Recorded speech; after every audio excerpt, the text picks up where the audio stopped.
Hi, I'm Cece from Dry Heave. Thank you for taking part in Music Calgary's SoundOff Summit Digital Strategies, taking place online from Okinsis in the Treaty 7 region of southern Alberta. Before we begin, it's important to acknowledge that we live, work, and play on the traditional territories of the Blackfoot Confederacy. Siksika, Gunai, Piikani, the Tsuut'ina, the Stoney Nakoda Nations, the Métis Nation Region 3, and all people that make their home here in Treaty 7 region. For future events, make sure to follow Music Calgary on social media and sign up as a member on their website for all programming updates. Now please enjoy this discussion on recording at home from Carson Gant, Spencer Cheyne, Chris Baliey, and Chris Ford. Hey, my name is Carson Gant. I'm a drummer here in Calgary, Alberta, and I have a little company called One Up Drum Vids, and I've been recording and producing visual and audio content for many, many years, and I was honored to be asked by Music Calgary to host a panel kind of exploring recording from home and how COVID has changed things quite a bit for a lot of people in the game. And yeah, we're here talking to three of my good friends, and they've all had to kind of change what they've been doing to fit this last year. So I just want everyone to introduce themselves, and we can kick things off. So might as well start with you, Spencer. Hi, my name is Spencer Cheyne. I'm a producer, mixer, drummer type of guy. I'm also from Calgary. I don't know what other info you need. I want to know your sign. You're an Aries. I think I'm Aquarius. I don't really know. February, so whatever that is. All right, Chris Ford. Well, first, February what date is it? 16th. February. Okay, I'm the 11th. Oh, nice. Yeah, man, you're so Aquarian too. All right. Yeah, no. My name is Crisfantom. I do music production, a little bit of engineering. Just I'm dabbling into that, but primarily hip hop music, hip hop beats. I do a little bit of film scoring too, so that's like a deep passion of mine. Really cool with Carson. We have music that we're doing together, and got Spencer in on it too. So I really couldn't be more excited to be on a call like this. Where are you from? With talent like these guys, they're actually real talented. Yeah, right. Yeah, right. No. And you're coming from Detroit, Michigan. Right, exactly. From the D, from Detroit. From the D. Yeah, born and raised.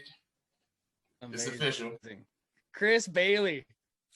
That would be me. Hi, everybody. I'm Chris Baliey, originally from Sheffield, England. Living here in Los Angeles.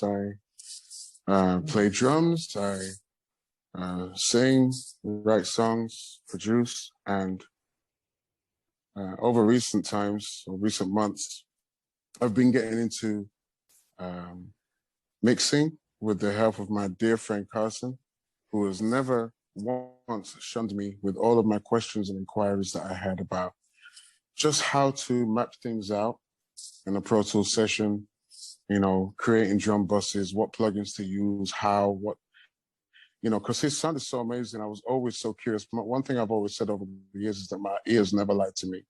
And when I heard Carson's sound, I was completely blown away. I've not heard a drum sound like that. I haven't heard anything as close to the vibe and the sound and the crispness and the punch and the smack that Jay Dilla has in all of the stuff that he has. I've never heard anybody else recreate that as accurately as Carson. And I was like, I want that. And I reached out to him. We became friends, and he's been such a huge source of information and inspiration to me, and is really helping me develop my sound. And I just wanted to say publicly thank you, and I'm really, really, really grateful.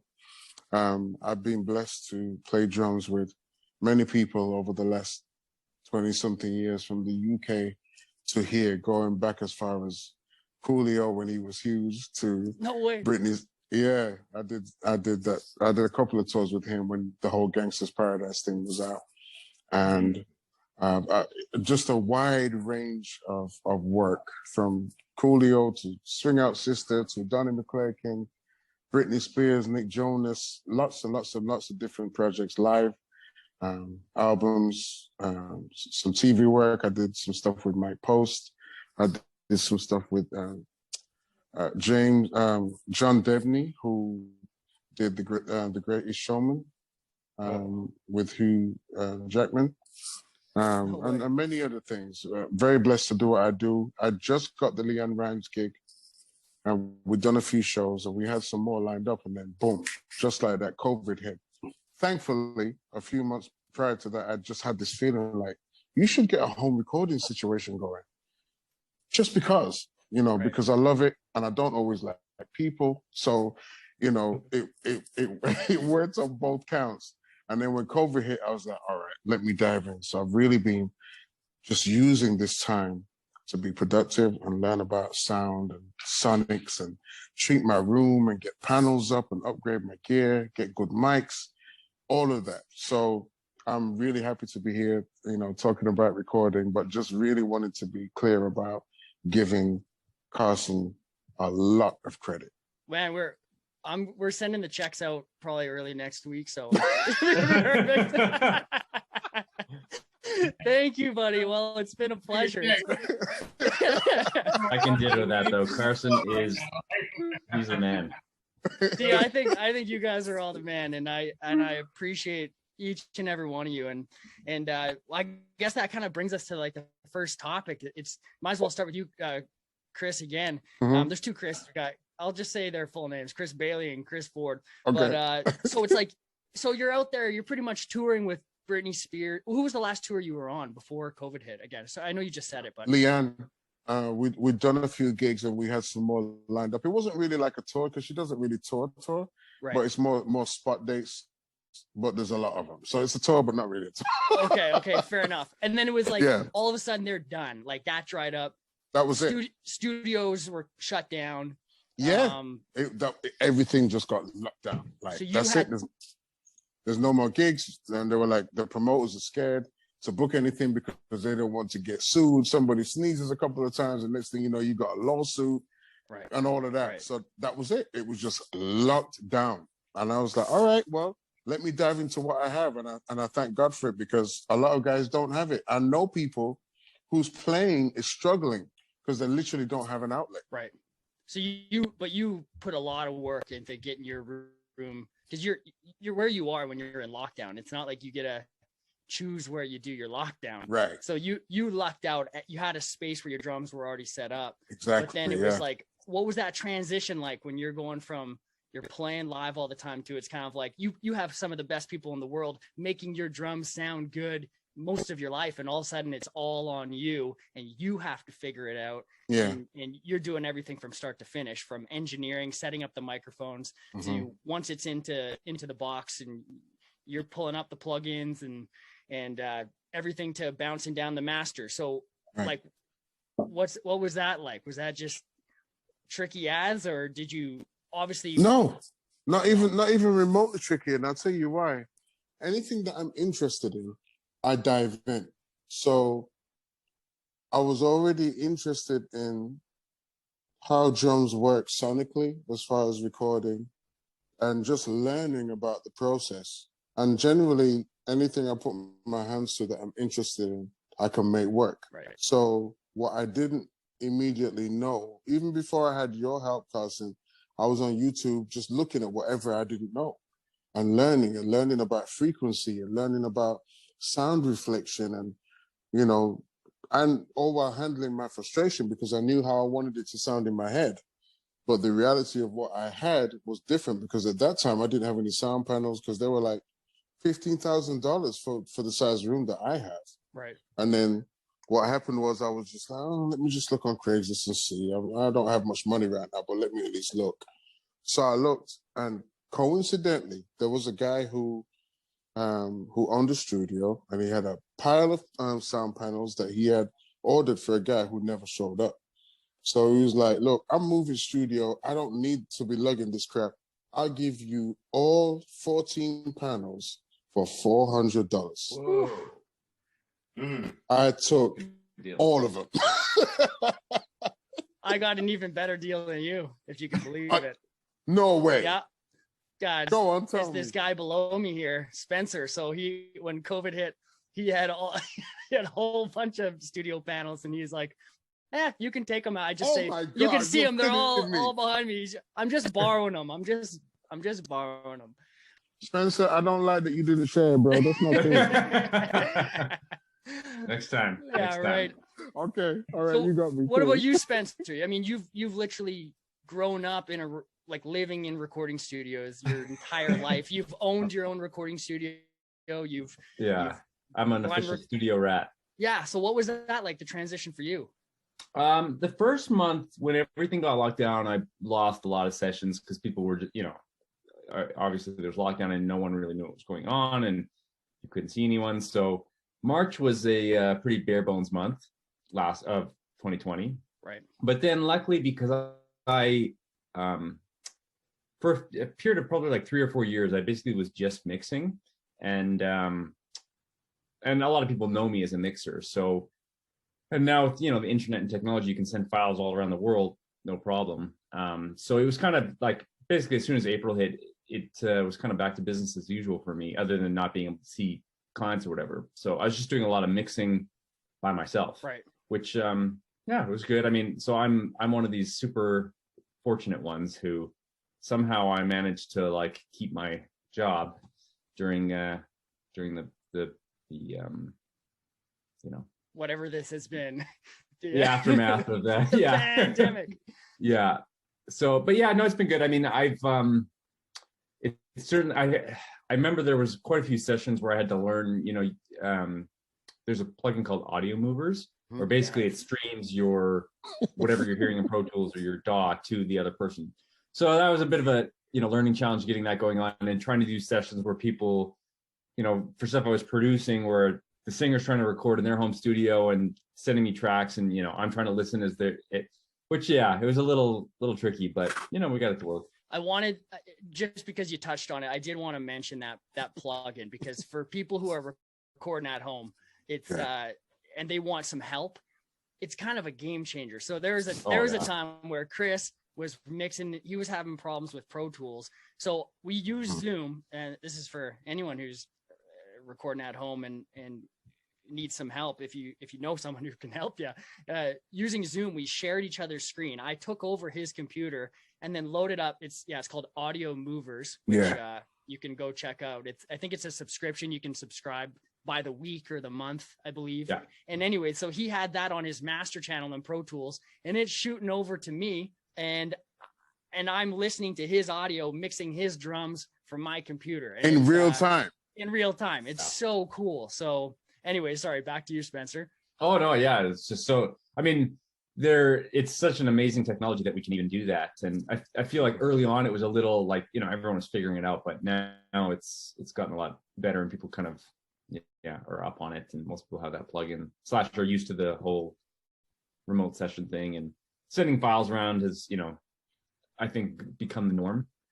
Like I said before, with the internet, whereas 5 to 10, 15 years ago, I think people always expected to be in the room whenever mixing was happening. So right. So it slowed down for a couple months, or it kind of was kind of full lockdown, not kind of, sort of. And then are things kind of more normal for you now? Or is it just you've just kind of migrated to this new way of working, and you just... like I'm honestly busier than I've ever been in my life. Wow. So, That's dope. Yeah, I'm pretty fortunate. But I think that's, partly up here in Canada, what happened is all these artists, they can't play shows, right? You have all these musicians and artists who need this outlet. So it's like, well, what am I going to do? I'm going to record. Right. And I'm kind of the guy who helps finish recordings for people, whether it's, stepping in as a co-producer or producer, or just mixing, or sometimes I master stuff for people too. So kind of being the guy on the back end who helps people finish tracks has proven to be a very good skill in this time where everyone's recording at home. Right. Man. Okay, Chris Ford, how was the transition for you? Did things change? Or are you making beats in the same spot you always did? Or what's that been like for you? You know what? To be honest with you, I usually, like when I'm working with outside of you, because me and you, we communicate online and we send sessions to each other. I do a beat, you do your thing over it and all of that. So that you're the only person that I work with that I am not actually in the room with. I'm usually in the room and in studios with artists or with directors when they need music and scores for their films. So this was different. This was something that was really odd for me because a lot of the motivation I get when it comes to making music is really getting out, going to record shops, being a part of listening sessions, just stuff like that just really helps me soak in that motivation to get back and get motivated, so to speak. So to have to stay in the crib and be here and try to get that motivation myself, you know what I'm saying, without having to be around people, or even when it comes to doing music and doing beats for artists, for me to email stuff to them directly and not go with them and vibe with them and see what they like, what, you know, like that kind of thing that's been weird. So even like, though Zoom. Mm-hmm. Well, I was just gonna. Sorry, I know I interrupted you. That's the problem with delay. But I was saying, like, it's kind of like one of those things where we'd be working on a track, and like, because we're not in the same room, like, you'll send like a version of it, but you're like, I'm not gonna spend all the time unless I know that it's going in a direction that I'm willing to spend all this time on. So has that kind of changed that kind of flow for you? Yeah, I guess so. See, what's crazy is this: when it comes to than me and Carson do. I'm gonna say here's one thing I will say, and I will admit it. Guess what I've been doing my music on as far as Pro Tools before Carson upgraded me with, you know, being able to go online and upgrade my Pro Tools system. I've been using this really old inbox. Yeah, baby. Like, wow. When the last time y'all saw this? Like, that is amazing. Wow. I swear, like, I'm a creature of habit, so when I do beats, I don't really look to make the process faster. I just say, oh, okay, the beat is done, I'll send it to him. So then we're talking, and this is probably when the pandemic first kicked off, or a few months in. He's like, so do you want to speed this thing up? I said, yeah, let's do it. Why not? He's like, okay, download the new program. I downloaded the new program. I was bouncing songs and bouncing tracks before the pandemic. I was bouncing every track individually, and they all had to play out the entire length of the song. So this is really embarrassing. But that's what I would always do. It's what I was used to doing. Right. Now I'm getting songs in 5 seconds, and when he wants to, when I send him a beat, it doesn't take long to do. So one thing I will say, if it wasn't for this, the whole pandemic situation, I most likely probably would have still been taking, 30 minutes to bounce a beat, so right. That's one thing I will say. I appreciate Carson for that. Well, you went from you were running Pro Tools 2009? No, I think you've been a little too generous. That was like 2007. No way. So you were running, really old. Technology really improved the last 12 years. You can imagine. Oh yeah. I would actually agree with that at this point. Yes, I definitely agree. So we've been able to get our music done a lot faster. And outside of that, I've just been reaching out, through different means, social media, online, doing Zooms with different individuals to try to get things done more effectively without having to personally be with them. So that's just been the overall change. Mm-hmm. A lot of your work, you said, has moved to Zoom. Well, absolutely. Any meeting I have is always Zoom. There's only been 2 individuals that I've had to meet with in person because they were only going to be here for like a day or so. So we masked up and we did that, but majority is definitely online. Yeah. Zoom. Yeah, it's crazy. So how, like, Chris, you're big into the social media. I mean, you're killing it. You're almost over the 10K. Like, and it just took you a year from like. Where's Chris? Me? Yeah, you. Yeah, like how I'm Crisfantom. I know Chris. That's Chris Baliey. Let's make it easier, Carson. Crisfantom. I was gonna say how long. You call me every other day. Like, just do that. I know it's I know tough I because know it's tough. We're both good, Chris, and we're both black. You know what blacks look like, so. yeah, right, yeah. Oh, I'm not going there. You know what I'm saying? I got the English Elba accent, so you already, it's hard to tell us apart, you know? Yeah. The British and the Detroit accent. You get, yeah. Right. Yeah. Now, you know, I've got a really great girlfriend, and the times where I was feeling low, she just kept encouraging me, you know, play and post, baby. Just play and post. Just play and post. I'll be like, okay. And I just keep working up my sound, and I would play and I would post just stuff that I like to do, you know. And as I'm developing my sound, people are hearing the difference the more I post, because I'm learning as I go. Right. You know, and I'm just so grateful to have that support, because as musicians, you all know there's nothing worse than having a passion for what you do and having a partner that just doesn't get it. There's no worse feeling in the world, and it starts to affect your creativity and your motivation to create. So I'm really glad that I have that. And you know, I think it's different for me now because I don't care what people think. And I'm not saying that from an arrogant standpoint. I'm saying that the insecurity in me years ago would play things, would lead me to play things at times that I thought might get the hype. Right. If I get the hype, I get the work. But the problem with that was I wasn't being true to myself, because it's not what was in my heart. I'm a song player. It's my strongest point, I feel. Yeah, I got chops, I got information, but as a song player and a solid pocket and not moving, that's what I do. And this time has even more solidified my mentality in that I have to be true to what the music is saying to me in my heart.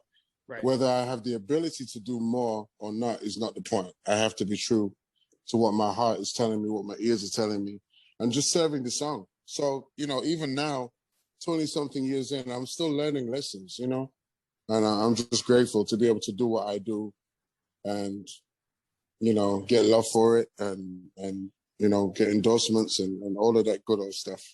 Well, I was thinking about that, how useful it is, social media, when say you're at home and you're getting into the home recording thing. A lot of people want to be making social media posts these days, and I find it's a really great way to archive kind of the process or the process of your sound. Right. And it's great to look back. Like me and Spencer were listening back to some of my Instagram videos from 4 years ago, and they're so bad. Like the sound is so terrible, you know, and you're like, wow, it's so cool to see you everyone keeps plugging away. Like you get better at tuning your instrument, and you get a little more knowledge about where the microphone should go and you know, gain staging and what levels things should be set to. And then you get a nicer camera and you stop using the iPhone and you just there's so many people online where you can just watch their progression, and it's so cool to be able to go back and just see how far you've come. And I mean,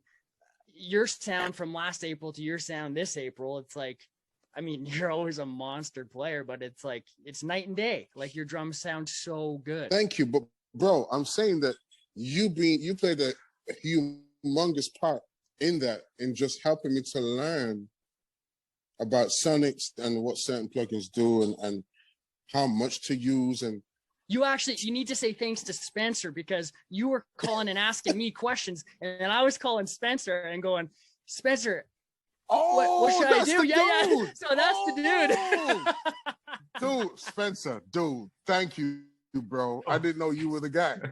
Hey, happy to help anyway. Yeah. That's awesome. Man. Small world. Wow. So, I mean, for some takeaways for people that are like into, you know, this whole panel is kind of based on home recording. It's like, what are some things like, does anyone here have any websites that they go to for inspiration on how to record better, what plugins to use? Spencer, I want to hear it. Yeah, well, because I basically came up, you know, self-taught until I was fortunate. I got to go do a week-long masterclass with Manny Marroquin, Tony Maserati, and Michael Brower each for a week, and that was pretty, life changing. But prior to that, it was mostly from a website. They're changing their name. It's now called gearspace.com. Yes, not Gear Sluts. Right. Yeah. I was about to say that sounds familiar. Yeah. Yeah. So they're trying to become a little more politically correct, I guess. Right. But it's a fantastic website. I mean, there are some negatives in that anyone can post, and so sometimes you get conflicting information on there. However, they do have a lot of Q&As with the best of the best guys in the world, and you can go and see what they said for stuff. And you also can kind of get to know, if you read enough on the forum, like which guys know what they're talking about, and then which, are 16-year-old kids in their mom's bedroom who are just posting for the first time kind of thing. Mm-hmm. So yeah, I learned a ton from that website, an absolute ton. And then the other websites, I would say, there's, two of them. I think the first one is mixwiththemasters.com, Mm-hmm. and they have a whole bunch of videos with literally the top guys in the world. Yeah. And I think it's $30 a month ish. Yeah, it's but expensive. when you consider that you're getting to learn from the top of the top who's ever lived, Right. Mm-hmm. Peanuts. And they're giving away all their stuff for free. Oh, well, for $30 a month.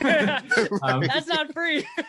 Yeah. And then there's another one called puresound.com that they do the videos too. But I'm a huge believer in learning from the best people. There's people on the planet who, like I said, they're the best of the best of the best. And the amazing thing about the internet is you actually have access to those people now for very little money compared to what it was 10, 15, 20 years ago.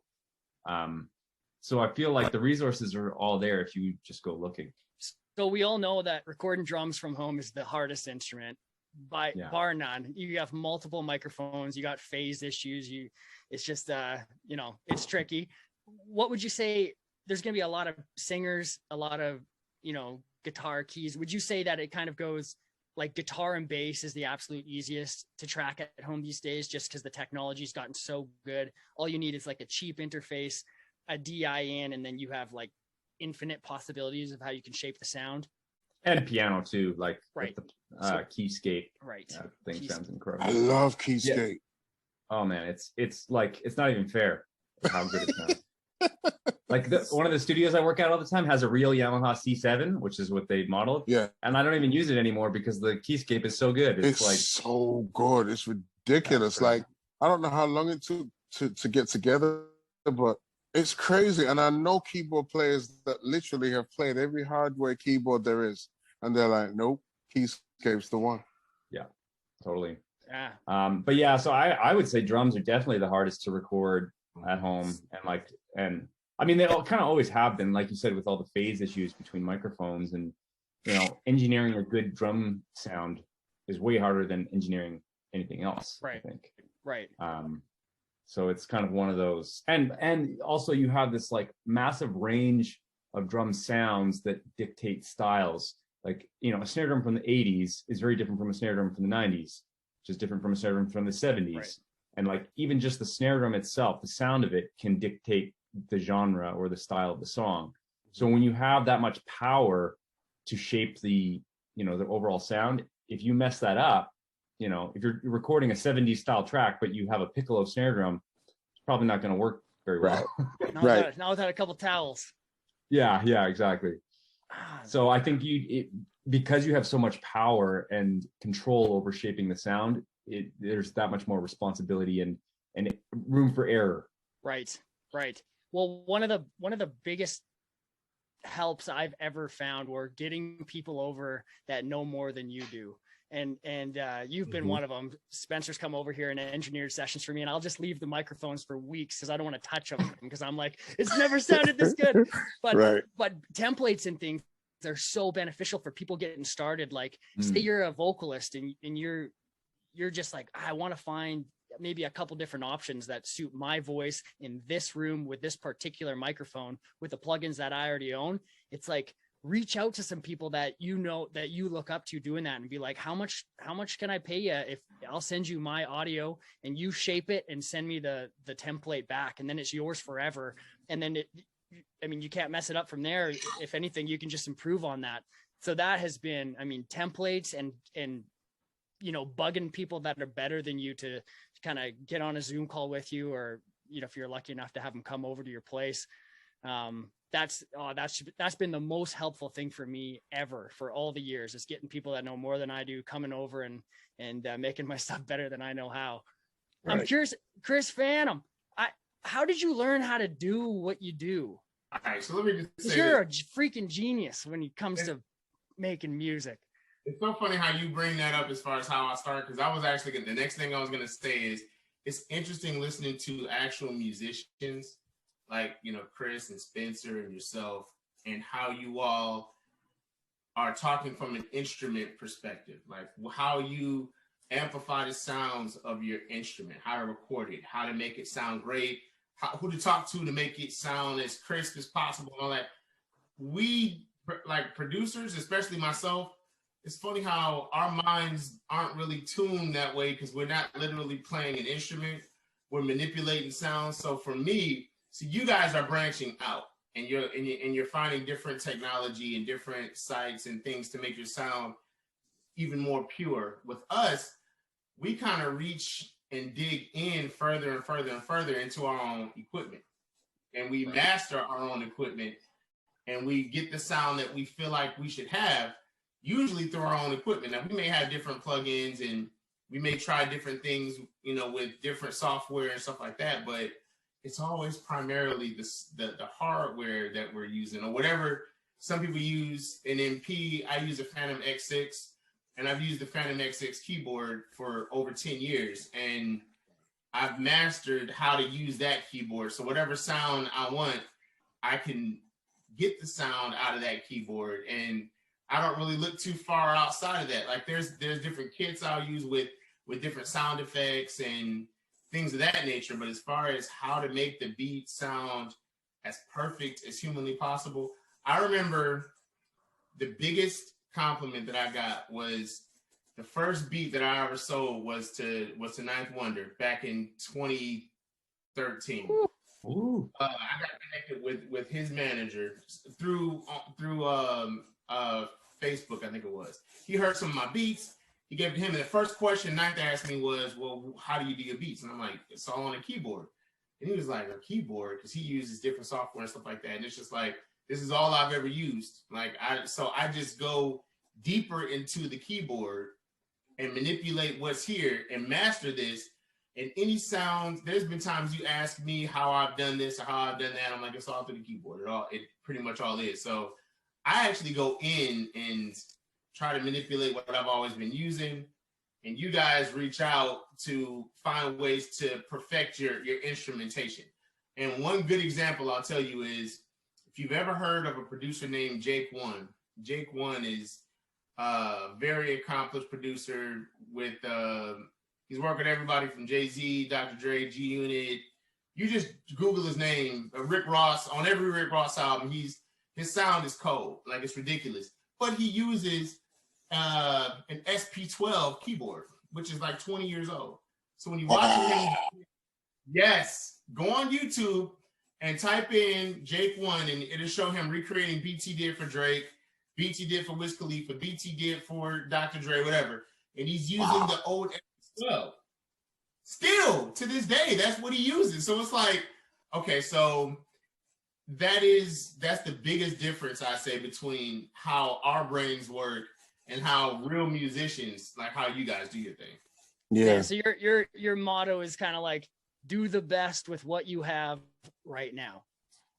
It's different. It's not just do the best with what you have. It's really the best way to say that. The best way I would see it is there are weapons that you're going to bring to war, and you're most likely going to do best with the weapon that you've mastered. Right. In opposed to grabbing a brand new weapon and learning how to wield it. You know what I'm saying? Or learning how to work this new whatever they have. It's like, no, I've mastered this for the past 10, 11 years.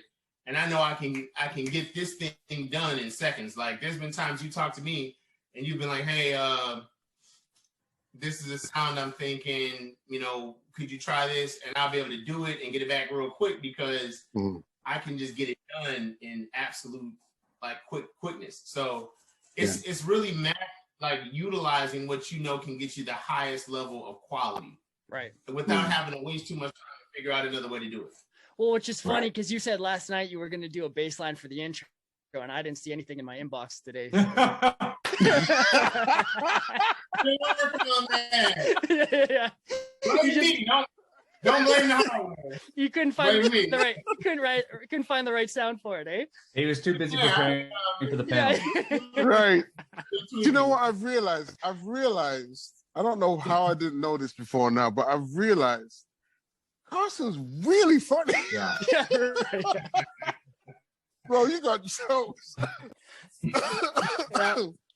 I was gonna say, one of the things that I did in this time, a friend of mine from Chicago, an amazing producer called Daniel Goodman, hit me up one day and said, "Look, there's a project I want to do with you." So I said, "What?" He said, "I want to record your drums and sell them as a MIDI drum kit." I'm like, huh. So we tried it, and I recorded each, like 8 velocities of each drum, from the softest to the hardest. We're using Earthworks mics, and we did it. We've done 3 kits so far, and them jokers sound so good. To the point where Disney, a couple of producers at Disney said, "We've heard everything. We've used everything. We pretty much got everything. We haven't heard anything that sounds like this. These drums sound like when you hit the keyboard, it's a real drummer with real drums and real velocities." And I'm just so thrilled that I could participate in that from my room. You did that from your current space? Mm-hmm. Ooh, with your new gear? No, not even with the new stuff. That was with the Personas desk that I had. Wow. Nice. So to be able to just stay productive and creative for me as a musician is everything, because I'm constantly moving and I'm constantly evolving and learning. And I just really feel it for so many guys that are just twiddling their thumbs, not knowing what to do, because all they've ever done is live gigs. Right. You know, but to be able to move from one space to another is such a great thing. And like I said, I write, and I discovered recently, I was writing something and I was like, this would be really cool. Back in the day, I used to use an MP and a 1080, Roland 1080, and I was like, there's some sounds I could hear in my head, and I look into my plugins. Lo and behold, I had the 1080 plugin and didn't know it. So it goes back to Chris's point about using what you know. Right. You know what I mean? Because I see so many guys get caught in the hype of the latest gear, and they don't know what they're doing, so it sounds garbage. Right. But you go back to what you know, and it's a done deal. Sounds like me. I'm a bit of I collect plugins, and I don't know how to use any of them. So I'm just like, That's not true. I have them, and then I pull up presets. I guess presets are pretty awesome. So, I mean, yeah, pull up presets and then just start tweaking the knobs just slightly to kind of figure out what Nothing wrong with that. Or actually maybe tweak them a lot to see what they're doing and then kind of dial them in. But I wanted to ask Chris Ford, just like, obviously there's a ton of people who play a bunch of instruments that are putting out. Have you noticed that more sample packs are being dropped now than ever before? Or does it seem the same to you? No, it's more. Like there more sample packs are being dropped more so now than ever that I've ever seen. And are you onto them, or do you have specific websites that you like their go-to for the kind of sounds that you like? Or are you all over the map? You just find them on social media and stuff? You know, I'm all over the map, but there is a specific site that I do go to. This is not going to look good on camera with me saying this, but there is a website that I do go to, and I will not name the website. Mostly I will not name the website, but what I will say is this website has the hottest kits that a producer could purchase when it comes to sounds, keys, vocals, whatever it is you feel like you need, you can get it on this website. And if the kit costs $60, you can get it for under $5. What do you mean? Exactly that. Okay. Start the car. Right. Exactly right. I will not name what website this is on this recording, but I will say it does exist. I'm there often. There's tons of times I'm going there and I'm looking for choir sounds. I'm looking for you know, good sound effects or spacey sound effects, or, you know, like any, like even with the outro that I just did and sent to you for our project. And by the way, our project is, I hate to be the one to say Dope how as great hell. it is, but Come on. it's hella dope. It's hella dope. Say It's it. called Say it, believe it. It's dope. Spencer's been engineering and he's heard it. It's out of this planet. So Fire. I will say, the outro that I just did, that I sent to you, Yep. I found this amazing kit on that website that has some vocal sounds that went perfect with the outro. A lot of times I'm doing that, but just to go back to your question, as far as people creating a lot of these kits, I mean, it makes sense. People aren't going out and doing anything.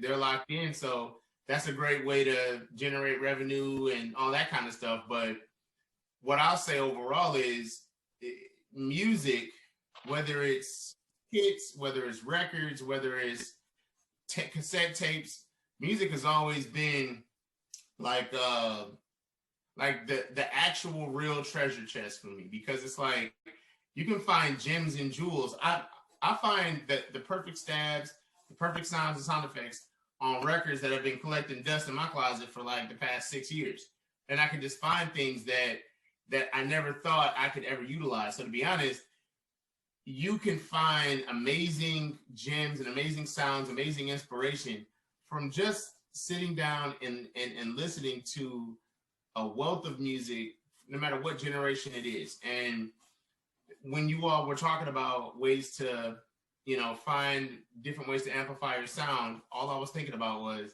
the records, you know, that I dig through, the sounds I dig through, the inspiration that I've received from a lot of the greats that come from this city, like Dilla and Black Milk and Kareem Riggins. And like, you're never missing out on inspiration coming from here when it comes to being cutting edge and being original. So Yeah, that's really the real key when it comes to creating anything coming from here.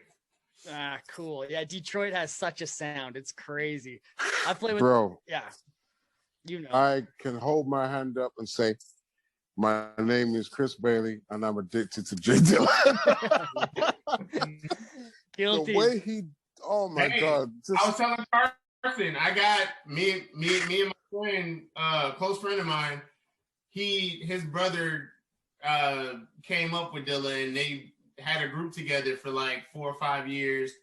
Tons of Dilla beat tapes, stuff that probably hasn't even come out yet that we haven't heard.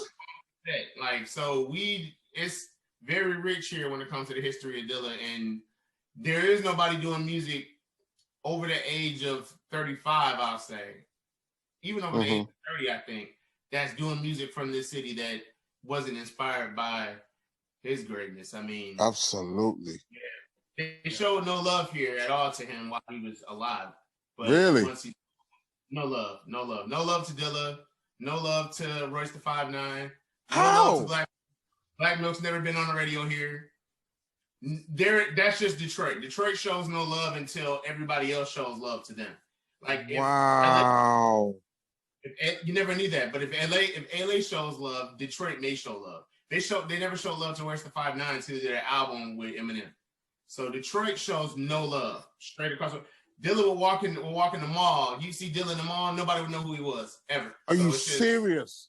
100%. He was not loved here like that. Not until he was gone. So I'm just telling you, the city does not represent its own sound. We got a Detroit sound here that's distinct. You hear it, you know that's Detroit. We never represent. We don't celebrate that here. We never have. That's crazy. So I mean, you come here, you'd never hear any real Detroit sound in the city. You'd have to hear it in LA or Toronto or Canada or whatever. Yeah, so we like Dilla here out in the prairies of Alberta. Yeah. True story, if I may. Years ago, I was at Pino's house, Pino Palladino, and we were writing. Yeah. We were writing. We just used to get together and just write. If we weren't playing, we used to be in a crew, and we used to play every Friday or every other Friday at a studio in North London. no plans, just get together, plug in with a bunch of friends and hit record. And man, I don't mind sharing some of those files with you. The stuff that came up, it was magic. I mean, on a Snarky Papa level, just naturally happened the more we played, and the magic and the chemistry just happened. Anyway, I'm at his house one day and we're doing this vibe. He put a few chords down because he's a great guitarist as well. A lot of people don't know that. Pino plays guitar. So he put a few chords down and he came with a bass line and he did a beat. But I noticed that it felt a certain way. And I was like, I'm looking through the percentages. I'm like, how did you quantize this? He said, I didn't. I said, what do you mean? He said, well, I turned it off. I said, what do you mean you turned it off? He said, I just feel it. I said, how? He said, you just feel it. He said, Dilla taught me that when I was playing on the Common album. What's it? Chocolate? What? Yeah, like Water for Chocolate. Yeah, that one. So now it blew my mind. And then I started listening to Dilla. Yeah, I started listening to him and I was like, this dude is making a sequencer feel like a drum kit. And I got it, and it just blew my mind. And that's why there'll never be another. I don't care how many people try and emulate him. The way he did it and the way he sampled and chopped up samples and stuff, and he played chords, man, there'll never be another. Man, that's so cool. Jeez. Never. But yeah. I have those. I got a couple boot. Oh, sorry, Chris.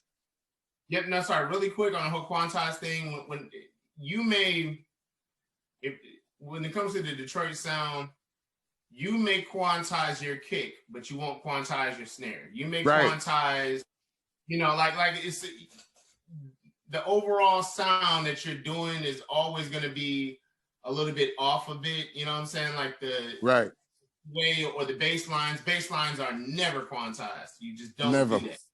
Yeah. You don't do that. You don't quantize the drum and snare. You don't. It's like, so one thing that I fell in love with, because I fell in love with Dilla back in 2001 when I heard the Slum Village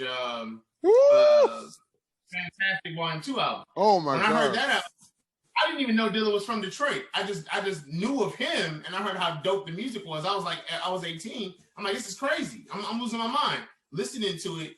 And then I find out that this is a sound that people outside of the city have been gravitating to, and people have been trying to imitate in one way or another. And it's just so celebrated everywhere else. So yeah, so when you talk about that, it's just anybody that's doing music like that, like whenever you hear that sound and anything's a little sloppy or the bass line is kind of wavy and all that stuff, it's like, that's how you keep that legend alive. Because if you think about it, he's really the only producer that really crafted a sound for the city. Everybody else really imitated the sound from other cities. California, their sound is imitated from Zapp and Roger from Ohio. It's not in California. Their sound, that Dr. Dre Battle Cat sound comes from Ohio. It don't come from LA. So Dilla is really the only one that really created a sound that is really germane to the city. And it's all of our own sound. So whenever I hear about it, it's real. And for me, sorry, go ahead. Mm-hmm. No, go ahead. No, I was saying, for me, as somebody who's British, and coming to living in America and learning that Dilla wasn't celebrated in his own city, it's like, to me, it's just like, how? The guy was a pioneer. Like, what do you mean? Like, I'm hearing you say it, but it's like, it's just not computing in my head. Like, wow, that's unbelievable to me. There's a really good interview that you can watch on YouTube where Dilla actually talks about it. But it's funny because when he talked about it in the interview was back in like 2002 or something like that. Right. Me and all my people, we would always joke about that, because I actually worked at the radio station, one of the top radio stations in the city. I worked there, an intern while I was in college, and I would ask them. They all knew who Dilla was. I'm like, why don't y'all ever play Slum Village? Why don't y'all ever play, any of the Detroit sound, like anybody, like Royce the 5'9", Elzai, like why not?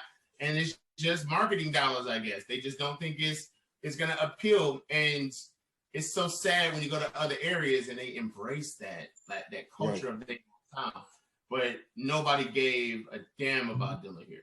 it's just so sad to say, but it is true. That's how we found each other. That's how we found it. I found Carson because I was on YouTube. I mean, I was on Instagram searching for just, Dilla inspiration. I was just looking up Dilla stuff. Same. And he ended up covering a Dilla song on his drums. And I just started to take some of his open drums from his video, and I would do a whole beat around them, and I send it to him. And I'm like, what you think? Right. He loved it. He just started to do it like that. But it was that sound that attracted me. So, and I'm pretty sure it's the sound that I give that attracts him when it comes to that real dope soul hip hop connection. So that's not a sound that can ever be disrespected. You know what I'm saying? And I wanted to say this really quick because I did a lot of talking. I wanted to know, Spencer, because what you've done with some of the music that we've given you, and I've heard some of the things you've done too. It's like, where did you get your inspiration from as far as how you're able to manipulate the sounds that you do, and like, where did you get your ear from? Because your ear is crazy. Oh, thanks. I think it maybe comes from being a musician first, and like growing up playing drums, and like when I was a teenager, I was all about the roots, and like Questlove's drumming, and then also mentioning Pino Palladino, like D'Angelo's album Voodoo, one of the greatest albums of all time. Agreed. My favorite R&B album. Yeah, it's Absolutely. like it's insane. So I was really into that music that just felt like that from an early age, and being a drummer, you're trying to emulate that feeling. And I think the good thing about playing drums compared to playing some of the other instruments is there's really no technical knowledge. I mean, I guess there is technical knowledge, but it's all about how does it feel. Whereas, with guitar players, it's like, well, I'm playing the right chords and I'm playing the right notes, or, that can happen with keys too, where it's like, no, these are technically right. But I think with drums, it's a special instrument because there is none of that. It's just, does it feel right? And so I think that lends itself well to mixing, because with mixing, my philosophy is not necessarily, I mean, obviously I'm trying to make it sound good too, but I think the main thing is making it feel good, because if it feels good, it sounds good. Like, I think the feeling is what people are chasing after. And that's why Dilla is so amazing, right? It's because his stuff feels so good. Right. So I think I try to approach mixing that way. It's like, I also like want to feel like I'm on stage with a band. I don't want to feel like I'm looking at the band from 20 feet away. I want to be like part of the action. So I'm always trying to make it feel like you're like in it, like almost like virtual reality or something, where it's like all wrapped around you, and I'm sitting on the kit, like, making the music feel that way. So I think that's the general philosophy. And then as far as like techniques and stuff, I don't know, it's a lot of years of making a lot of mistakes, I guess, and trial and error, and I don't know, it's just I definitely hear things a certain way in my head, and I'm always just trying to achieve that however I have to do it. But it usually comes back to like, this doesn't feel right, this doesn't feel right. And usually when it feels right, it also sounds good. So but yeah, I'm chasing the feeling, and first and foremost, I think. Because you would do. Are you more of an analog guy? Sorry, go ahead. Oh no, Carson. you go ahead. My question was. I was just gonna ask, are you more of an analog guy? So it's interesting because I kind of came up with digital, and when I was early teenager, I had GarageBand or whatever, and then worked my way through, and I had to learn all the analog stuff. And I went through a phase where I had a ton of analog gear. Like, I just bought, with every dime I made, I bought gear left, right, and center. And I had a studio, and I had an SSL console, and I work at a studio that has a Neve 88R console, and all that stuff is amazing. But I now, like when I'm mixing, I've been in the box for the last 2 years, although it's kind of a lie, because I just got a Neve compressor back that was in repair, and I put it on my two mix. I was like, oh yeah, this is awesome. But I feel like the thing is, I definitely learned the analog way, and you learn like what analog does to the sound, and like pushing a console and getting it in the sweet spot, and how distortion works, and harmonic saturation, and all those types of things. So even when I'm mixing in the box, I remember what it felt like or what it sounded like, and I'm trying to recreate that. And it definitely, like with analog gear, certain things just happen a bit easier. They come together quicker. It's not that you can't do it digitally, but I think sometimes in the digital world, you have to work a little harder, or you have to do a few more things because, like take a compressor, for instance, like an LA2A. Well, it's not just compressing the signal. It's also imparting all these tube harmonics and, transformer saturation to the sound. And, 30, 40 years ago, no one even really thought about it. They were just, I'm compressing stuff. Whereas in the digital era, we think, that's a compressor. I need to compress it. So I'm going to, compress the signal. But with the early plugin emulations, there wasn't any of the transformer or tube saturation applied to the sound. So yes, you might be getting the same compression curve, but what people used to use an LA2A for, you're only getting like half of the magic, I guess you could say. And especially with mixing, it's like, I always think of it like it's a million little, 0.1% decisions that kind of add up to make something massive. It's not these, obviously you're going to do some big moves, but I think it's a lot of these little things that add up. And so like in the analog world, you have all these little harmonic saturations and distortions that are slowly accumulating. If on a vocal, let's say you had a vocal going through an LA2A into 1176 into a Neve 1073. Well, even without doing any EQ or compression, that's like a whole whack of transformers and tubes that you're sending the vocal through. So in the digital realm, if you don't have plugins that are emulating those digital or the saturation and type of processes, and you're just applying EQ and compression, it's not going to sound the same or feel the same. And you add that up over the course of, like 20 or 30 or 100 tracks, it's massive differences. Plus the thing with digital and gain staging is like so key. And a lot of people don't realize that 0 dB in the digital realm it's something like minus 18 in the digital realm is 0 VU in the old analog realm. So, wow, I didn't know that. So back in the 70s, 80s, whatever, when you're recording to an analog desk, most guys were trying to keep it around 0 VU, maybe a bit over, maybe a bit under, but that was kind of where they were aiming because that's where the gear was manufactured to operate at, and that's where it sounded ideal. Well, now you have this thing in the digital realm where a lot of the young kids don't understand that like an LA2A compressor, they've modeled it now to have the distortions and the saturations of the tubes and the transformers, but it's supposed to sound good at 0 VU, which is minus 18. So if you're sending something into that LA2A plugin at like minus 6 or minus 10, you're like, in the analog realm, you'd be slamming the crap out of it, and it's not going to operate ideally. This is good to know. Yeah. No kidding, because you just got all those LA2A plugins. There you go. With the Apollo. So, wow. So the gain staging element, knowing that like the signal you're putting into certain plugins, if they're emulated after analog gear, you can make it sound, I think it's at least 95% as good, maybe even closer. But the problem is most people don't know the gain staging, how to operate it correctly. So if you're sending all your signal in 10 dB or 12 dB too hot into all these plugins, it's not going to sound as good as the analog gear simply because you're not operating it at the correct level. So regardless of the instrument, whether it's keys, guitar, bass, whatever, would you recommend setting your levels of your preamps to minus 18? That's where you should always start from, even your snare, your kick, everything? It's, digital metering is a little different than analog because the analog, the VU meter is a little slower than a peak meter. So, but usually I would say in like Pro Tools, if I'm recording, I would try to have the peaks like no higher than minus 12. Wow. Yeah.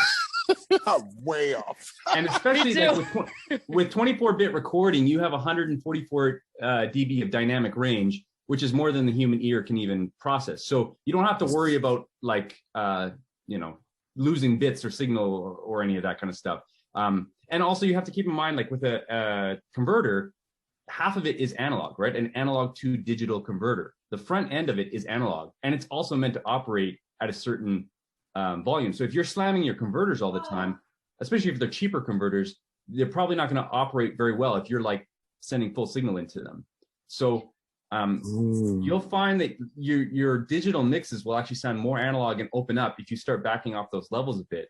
And I find too, like almost, I would say 90% to 95% of the time when people send me stuff to mix, the first thing I do is turn, like with clip gain, or I don't know what other DAWs use, but in Pro Tools it's called clip gain.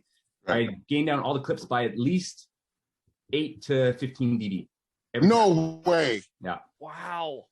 Because you know how much you just taught me, bro. Wow. See, normally, Chris, I would tell you this and I take credit, but now you're getting the real deal.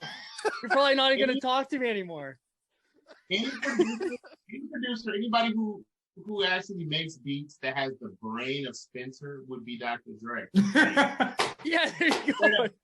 Right. Because he has the key to crisp sound, to crispness, to actual audio perfection. I'm listening to him. I'm the only one between everybody that it's like he's speaking in German. And I'm like, oh, interesting. Oh, wow. Okay. Right. I know very little of what he's talking about. But when he's able to manipulate the sound in a way that's based on what he knows, the end product, the end result is just extreme perfection, like musically. That is something I wish I can listen to. I wish he would just do like an audio book. For like, seriously. That told me so much. I would buy your audio book, like please. Oh, well, thank you. I mean, I was going to say, it kind of relates back to what you said earlier, Chris, about like learning your instrument and like really diving in. And I feel like I view mixing or recording in the same way that I view like learning to play piano. When you first learn, okay, this is a C and this is a D and an E and this is a C major chord, and you have to learn these technical things. And okay, this is how I play scale, or this is how a 1-4-5 chord progression goes, whatever. You have to learn all this technical stuff, but eventually you want to get to the point and you get so deep in it that you're not even thinking about that. You can just, whip it off. And eventually when you're just performing, same thing with drums, right? You got to learn the coordination of how things line up, right. But eventually you're not thinking about like, I got to move this arm and this arm and I'm doing a parallel. I want it to feel like this, so I do that. Right. And I view mixing and recording that kind of way, where I went through this, the rabbit hole of learning all the technical stuff, and I could geek out for hours. But at the end of the day, when I'm mixing or when I'm doing it, I'm not thinking about any of that. I'm just like, it's I guess maybe hopefully ingrained into my DNA, where I want it to feel a certain way and sound a certain way. And I've maybe done it enough times that I know when it's not right, and I will keep tweaking it and using the knowledge that's in there, trying to get it to feel right.